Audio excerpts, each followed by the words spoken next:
Welcome to Voices in Leadership, live streamed worldwide from the Leadership Studio at the Harvard T.H. Chan School of Public Health. I'm Dean Michelle Williams. The goal of Voices is to highlight the experiences of leaders confronting major public health frontiers and to better understand effective leadership and how it can affect change. I hope you find this program engaging and informative. Thank you for joining us. Hello and welcome to those of you here in the studio and to our viewers online around the globe. I'm Eric Anderson, the Director of Voices in Leadership. This series focuses on effective leadership to create positive change in public health. We're broadcasting from the Leadership Studio, where the programs and related content have received over 4 million views to date and counting. Today we host a discussion entitled Harnessing the Power of Nursing to Build a Healthier World, a conversation with Dr. Stephanie Ferguson. Dr. Ferguson is a global healthcare consultant with more than 35 years of experience designing, implementing, and evaluating health-related strategic plans and programs. She has worked in more than 100 nations as a technical advisor, consultant, and facilitator for the World Health Organization and the International Council of Nurses. For WHO, she develops initiatives to strengthen and evaluate global healthcare delivery, population health outcomes, and health profession education and services. At ICN, she directed the Leadership for Change program and the ICN Burdett Global Nursing Leadership Institute in Geneva, Switzerland. Dr. Ferguson was a White House Fellow from 1996 to 1997 with President Clinton and Secretary Shalala at the Department of Health and Human Services. She is the president of the White House Fellows Foundation and Association. Dr. Ferguson is an elected member of the National Academy of Medicine, the American Academy of Nursing, and the National Academies of Practice. She is a consulting associate professor at Stanford University. Before I turn this discussion over to our moderator, Professor Sara Bleich, please join me as we welcome Dr. Stephanie Ferguson to the Voices in Leadership series at the Harvard T.H. Chan School of Public Health. Thank you. Dr. Ferguson, welcome. Thank you. It is so nice to have you here. Can I call you Stephanie? Yes, please call me Stephanie.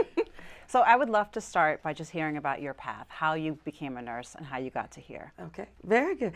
Well, I'm one of those people, I always wanted to be a nurse. And when I was young, I had quite a few people in my family who were nurses and just enjoyed being around them, listening to what their stories were, working with the patients. Most of them were community public health nurses, working with people who suffer from mental illness. And then I had asthma and still do as an adult, so I spent a lot of time with the school nurse.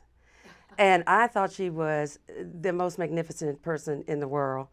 And when I found out that I was not the only student she was taking care of, one day I said to her, so how many students do you take care of a day? And she said, 1,000. Wow. And I said, I want to be this person. And so life went on, and I just loved her, and I realized, she's a school nurse, but she's also the county nurse, and she takes care of 1,000 of us, but then she takes care of a population of 10,000. And it just changed my mindset about how a person who has a passion for children can change the world and help students like myself who suffer from asthma, parents working, couldn't come and get me. And that was shaped the rest of my life. So once I told everybody in the family, I really want to be a nurse, because you always get people, why not the physician? It's like, no, I don't want to be the physician. I want to be the nurse. And I think the curve changed too when I did a lot of research on nursing. And I realized, nurses are scientists, nurses are the leaders in public health, nurses are at the forefront of innovations, caring for the people. I'm going to get my PhD. So can you imagine 5, 6, 7-year-old child? I'm going to do this. I'm going to get You said you wanted Oh your PhD yes. when you- I was that child. Planner, strategist. I'm going to go here. I'm going to do this. I'm going to do this, and I'm going to change the world. But you know what? Most people are like, okay, thank you. You stuck with it. Yeah, but I stuck with it, and I went all the way. And so here I am today at Harvard with you all, just to share a little bit of that story. I always had a passion for women and children, and particularly children. And so from that journey, being with the public health nurse and the school health nurse, really got into all the different steps it would take to be a nurse. So my parents were wonderful. They're like, look, if you want to be a nurse, then you need to be a volunteer at the hospital. See if you like being around sick people. Okay, and I did. I loved it. okay, well, if you want to be a nurse, then maybe you need to go to school and become a nurse's aide. So at age 13, I went through a lot of legal work-related issues to get a permit to be able to work that young as a child. Wow. And to go to, at that time it was Lynchburg General School of Nursing, which they are Centra School of Nursing now, so they're still in existence. And I went to school, became the nurse's aide, et cetera.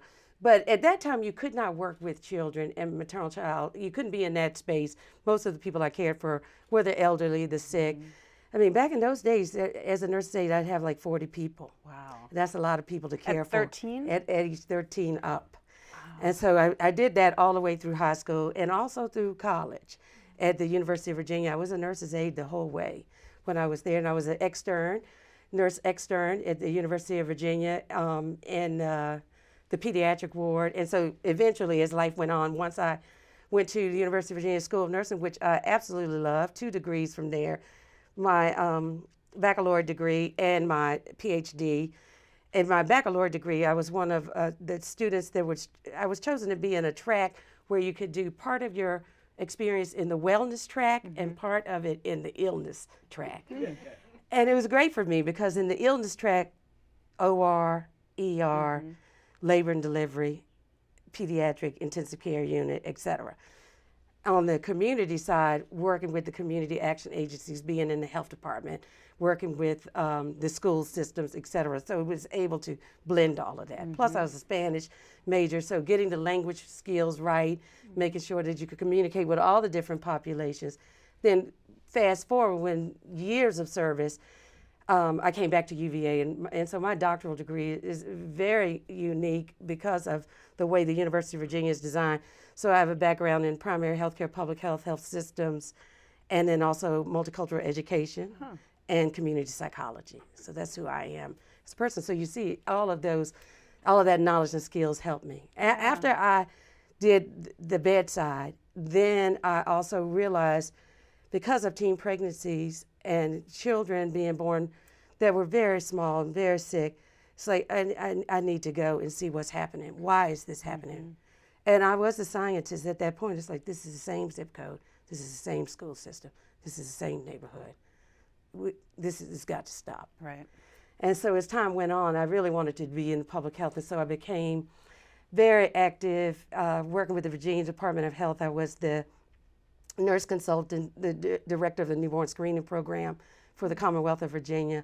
So it took me from the micro level to the macro level to really be able to become the scientist that I wanted to be. And so writing all those maternal child health block grants, making sure that we have the right health workers for women and children, families, fathers, making sure that we were able to have the right resources, building the partnerships with Medicaid, building the partnerships with Women's, Infants, and Children's Program, working with all the politicians, 4 governors later.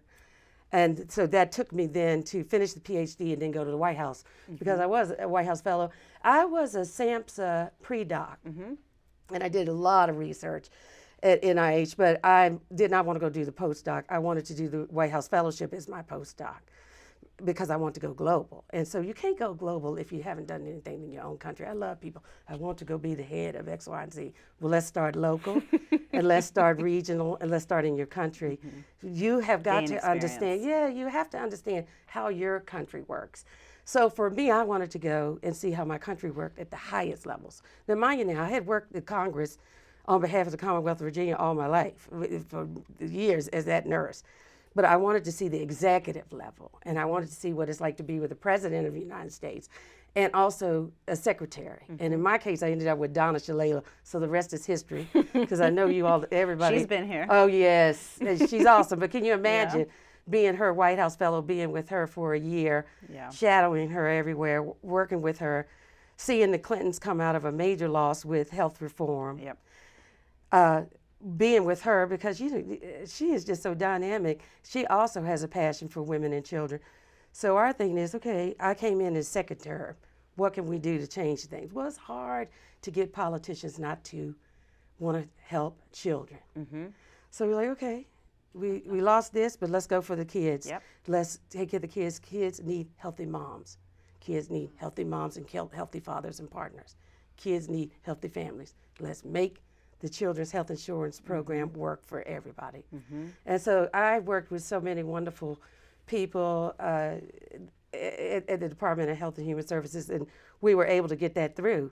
So when I look back on my Clinton years with Secretary Shalala, first of all, a master leader, master consensus builder, highly political, but also able to cross over and work with everybody.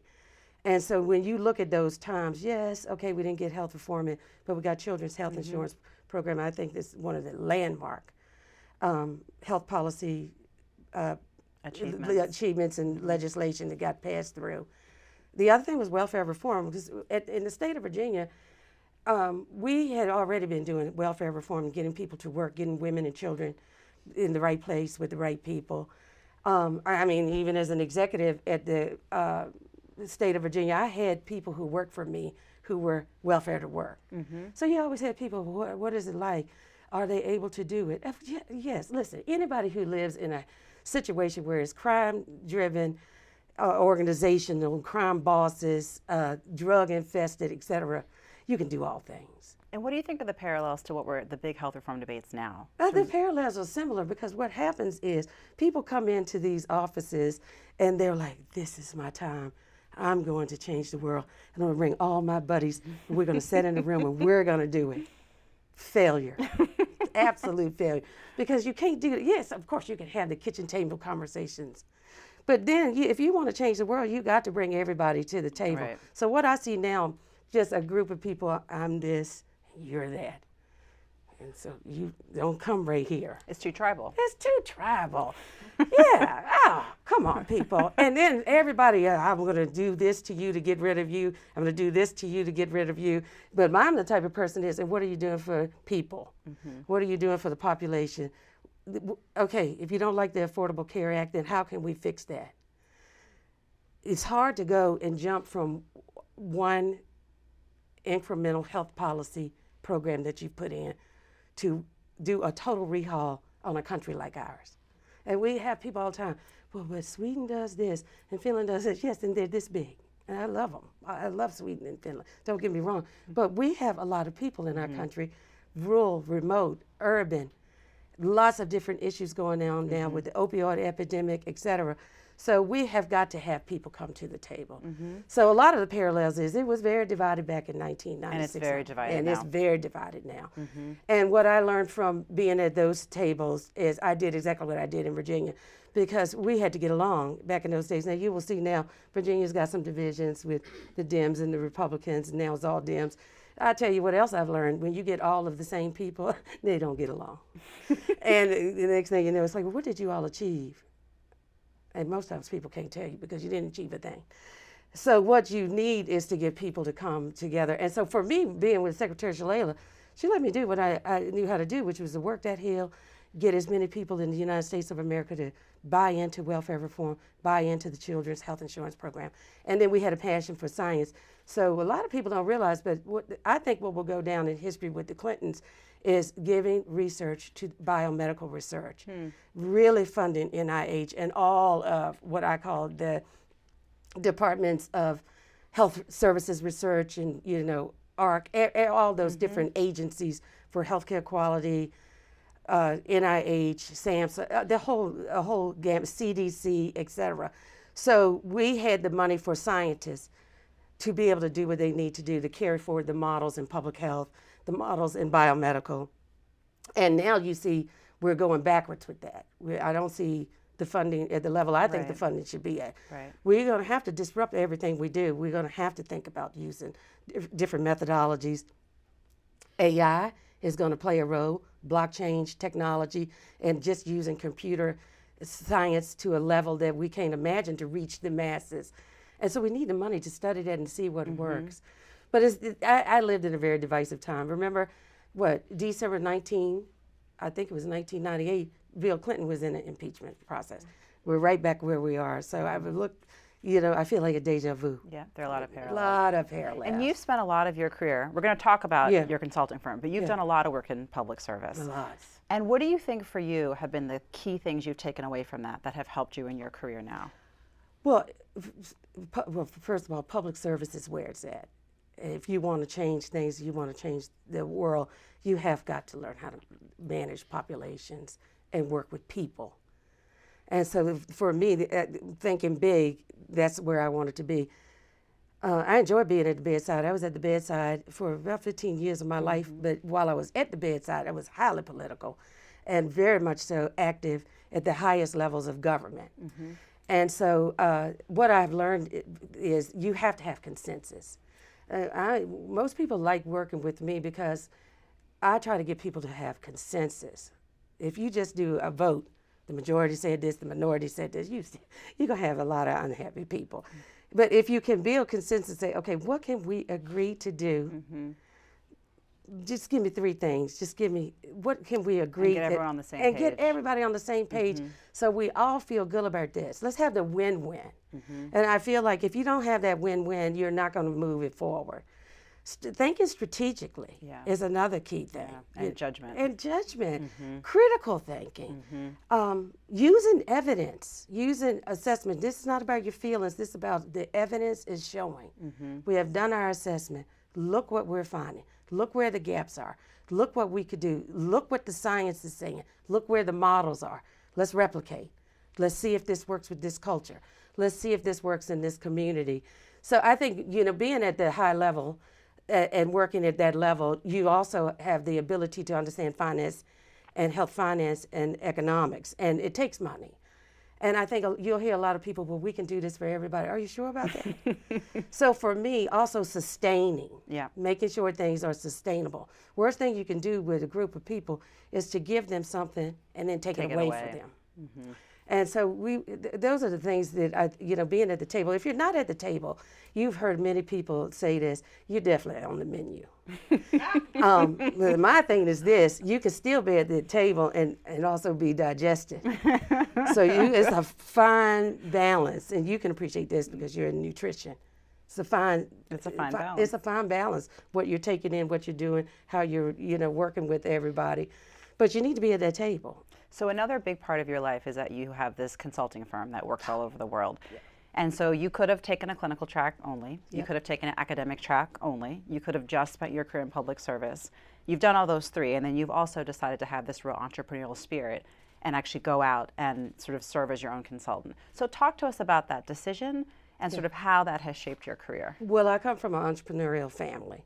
So when you really do a deep dive, I mean, my father, owned a trucking industry company, mother in nuclear regulation, one brother who, basically works with people with aviation, rich and famous, building airplanes.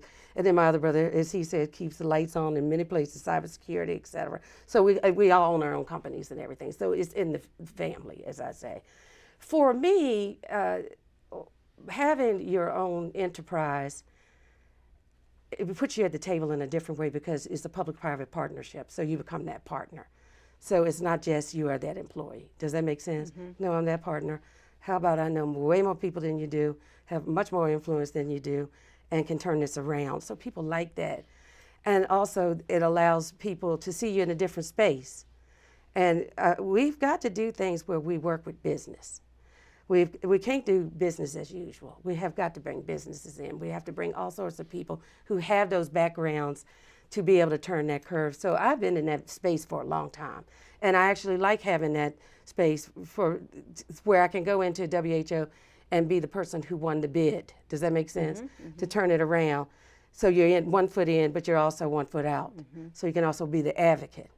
So it gives you more power and it gives you more opportunity to really be able to be that partner and to not only do a return on investment, but in my case, a return on impact. And do you think that allows you to be more objective? Yes, absolutely. Absolutely, because you're not only the scientist, but you're using the evidence to back your business, where you think it should go, how many people you can get into a particular intervention. Then you can wrap that back around and do the evaluation. I mean, this is who I am. And then you can do that presentation for the United Nations and say, here's what we found. Here's what we found in this region of the world. Here's what it looks like. Here's how all of you can come together and work on these 3 different things and make a difference for the entire region. You can replicate that and take it to the entire world. So this is a big year. It's the year a of the big nurse. year. It's a big year. Big year. You mentioned 200 years it took us to think, when I look at it, I'm like, well, thank you, Florence. I know you're dead now. But 200 years later, now we're going to celebrate the year of the nurse. So I'm very grateful to the Burdett Trust, the UK, the Burdett Trust for Nursing. I love them. They're very wonderful people. They helped me, really do the best we could do for nurses in collaboration with the International Council of Nursing to build the Global Nursing Leadership Institute, which attracts the chief nurses of the world, the chief regulators of the world, major academic institution deans, and the list goes on and on. Entrepreneurs, nurses in the world, bring them to Geneva to give them leadership and management skills at the top level now, how to run your country level, how to work together as a team to get that out, to get that voice out, to get that investment in nursing. So I'm excited about that. And also the WHO, because WHO, thank you, Dr. Tedros, he declared, along with the World Health Assembly, which is all the member states, that the 2020 will be the year of the nurse and the midwife. And so we're excited about that. And the World Health Report, which is a huge deal with the World Health Organization, have a whole report on nursing, a whole report on midwifery will come out April the 7th, yes. Right, because they do an annual report every year. They do an annual report every year. So this year, in 2020, is going to focus on nursing and midwifery. And then at the World Health Assembly, we're going to focus on nursing and midwifery. So it's time. My biggest thing with all of this is let's celebrate, let's feel the love, but let's move it forward. And so hopefully in 2021, I want to see a resolution. We need a new resolution for nursing and midwifery. Remember now, my life at WHO was working on nursing resolutions, working on nursing strategies, making sure we just finished the strategy for the Americas for nursing that just came out this year. The 2016-2020 strategy for nursing and midwifery will finish at this World Health Assembly. So we have everything in order to show the evidence, what nursing is doing, and also the gaps, and what we need to invest in so we have the right nurse at the right place at the right time, doing the right work. I like that, when we think about harness, I have to remind people that I'm using it as a transitive verb, not, like a horse with a bridle. This is part of the problem. Some of the people, instead of, harnessing that power, they hold us back, and we can't practice at the highest levels of our license. And so we need to change that because you need to let the different health workers do what they are educated to do. And so when we look back now and we think about public health, we need to have public health once again be with us on that forefront, making sure that we have the right public health nurses who are out in the field, who are the majority now out in the field in many countries, providing that care. What models do they need? What resources do they need? What are the teams that need to be created? Because you can't do it all. One profession can't do it all.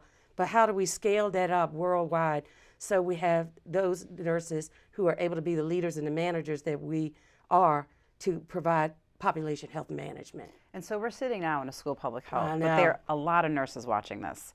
And so for nurses who strictly do clinical work, sort of what advice do you have to them about why it's so important to bring in the public health lens? You have to have the public health. The social determinants of health are real. So you can work in that ER and that ICU all you want to, but if you don't look out at the landscape and figure out where your patients are coming from, what they're dealing with, what are the issues with transportation, what's their issues with their socioeconomic status, what's their housing issue. If you don't know and understand that and look at that, you can do all you want to, you can give every intervention you can think. You can do all the patient discharge you need, but if you don't do case management, help that patient navigate the system, and help that patient not come back to you.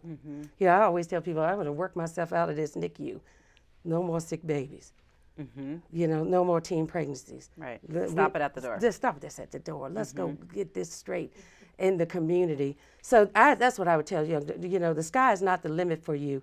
Make sure your lens is right. And that's both in the U.S. and abroad. That's abroad and the U.S. That's everywhere.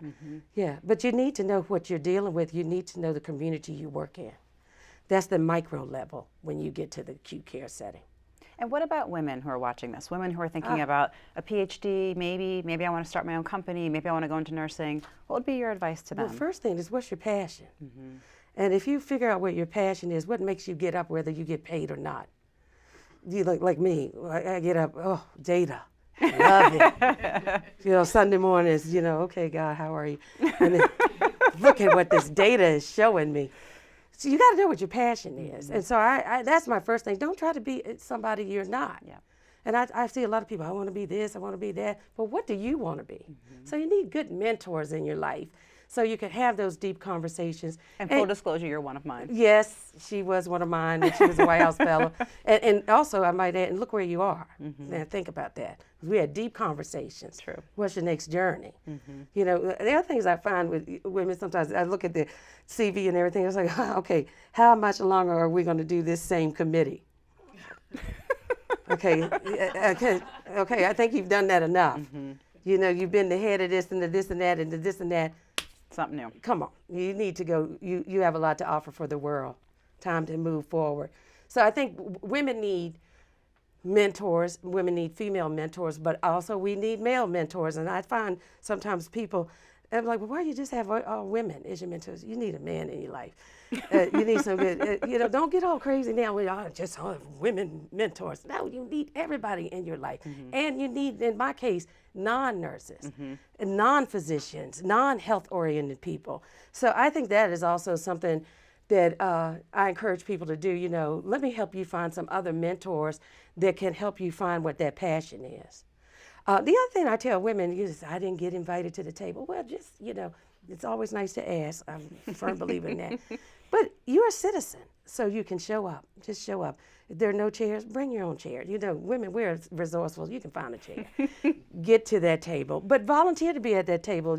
At the World Health Organization, a lot of my students and everything, they become the rapporteurs. It's like, learn how to take notes, look, listen, and learn will help you when you get to the next level of the journey, because you'll know exactly what you're listening for, what people said, how they said it. Learn how to do that. That's at the table. You will be in that book. It'll say your name. It takes you to the next level. So volunteering, doing fellowships. A lot of people don't, I was a White House fellow. And for those of you who are interested in that, you can always talk to me about that. You can look it up. But it's good to do these type of fellowships. I was a W.K. Kellogg fellow. I was a community-based fellow for W.K. Kellogg. It was in collaboration with the American Nurses Association and the National Consumer League. But that turned the curve, because it was a time when we had HIV and AIDS and all sorts of things happening. So W.K. Kellogg's, we're going to teach you how to build the alliance. We're going to teach you how to do the strategy. We're going to teach you how to raise the money. We're going to teach you how to do finance and Learn health. before you have to do it. And now you're going to go out and do it. We give you all the money you need to do a project. So in my case, I did adolescent health and et cetera. But those are the type of fellowships you need to do and internships you need to do. So in our last minute together, Yes. you have been to over 100 countries. Oh, yes. Which is your favorite? Which one has stood out the most? I What think- surprised you the Yeah, most? that's a great question. Indigenous populations, we have so much to learn from them. Like Papua New Guinea. When I went into Papua New Guinea and I got asked to go in with the International Council of Nurses and the World Health Organization, they had a terrible situation going on with HIV and AIDS, and the babies were dying. So perfect person, because high-risk sexual behavior, HIV and AIDS, women and children, maternal child health, this is my thing now.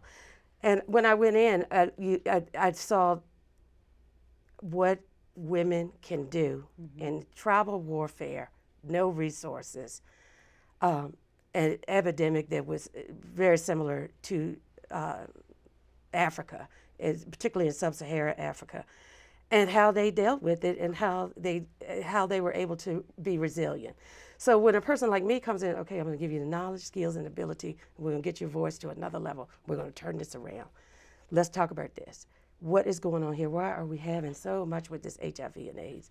And once we figured out what would be culturally appropriate, because you see I'm funny, my thing is, look, do we need to do a dance? Do we need to, what do we need to do? I'm willing to go anywhere. And they were like, we can take you to the right people. We have to go to the tribal leaders. We have to do this. They don't believe that this is what it is. You meet people where they are. And you meet them where they are, and you turn that around. So but I have many examples of the Papua New Guineas, the Yemens, the Fijis, the Marshall Islands. I mean, we could go down the list of all those types of countries that really have something come into the islands, come into their region, that's causing massive disruption and massive health issues, and how with knowledge, skills, and ability, and letting people see you can turn this around with your government, you can make a difference, we can learn to ask for what we need, you can say it, we can break down these barriers but still maintain your cultural beliefs. We can do this together. And so I think those are some of the countries. Mongolia is another good example. We're going to have you back to talk about the rest of them. Yes, yes. But now, thank you, Dr. Ferguson. Thank We're going to have to you. stop here. Thank you you very much. Thank you. Thank you. Thank you. Thank you, world.